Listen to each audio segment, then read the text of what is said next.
జై శ్రీరామ, జై శ్రీకృష్ణ. అందరికీ తెలిసిన విషయమే. నిన్న మొన్న ఏంటిది ఘట్కేశ్వర్ దగ్గర గోవులను అక్రమంగా తరలిస్తుంటే మన గోసేవకుడు గోరక్షకుడు సోనూ సింగ్ అడ్డుపడ్డాడు. అయితే సోనూ సింగ్ని దారుణంగా తుపాకీతో కాల్చి వెళ్ళడం జరిగింది. అదృష్టవశాత్తు సోనూ సింగ్ బ్రతికి బయటపడ్డాడు.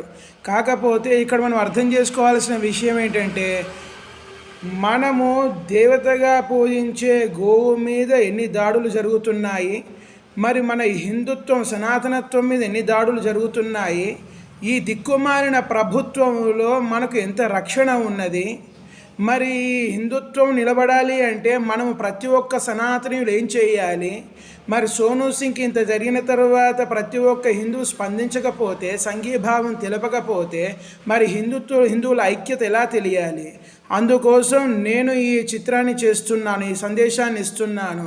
హిందువులమంతా ఇప్పటికైనా మనం మేలుకొని మన ధర్మం మీద జరుగుతున్న దాడులను మనము గ్రహించి రేపు ఇటువంటి వాళ్ళు తుపాకీ సంస్కృతి అన్నది ఈరోజు రోడ్డు మీదకి వచ్చింది, రేపు మన ఇంటిలో కూడా వస్తుంది.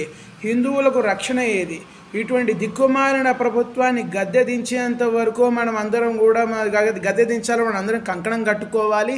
గద్దె దించేంత వరకు కూడా మనం ఎక్కడ కూడా విశ్రాంతి తీసుకోవద్దు. అంటే మనం నిలబడాలి, మన ధర్మం నిలబడాలి, సనాతన ధర్మం నిలబడాలి, హిందూ ధర్మం నిలబడాలి అంటే ఖచ్చితంగా ప్రతి ఒక్క హిందువు సంకల్పించుకొని భాజపా ప్రభుత్వాన్ని, భారతీయ జనతా పార్టీ ప్రభుత్వాన్ని వచ్చే ఎన్నికల్లో ఎన్నుకుంటేనే కానీ మనకు రక్షణ అనేది ఉండదు. ఇది అందరూ ఆలోచిస్తారని కోరుకుంటూ జై శ్రీరామ, జై శ్రీకృష్ణ, శుభం భూయాత్.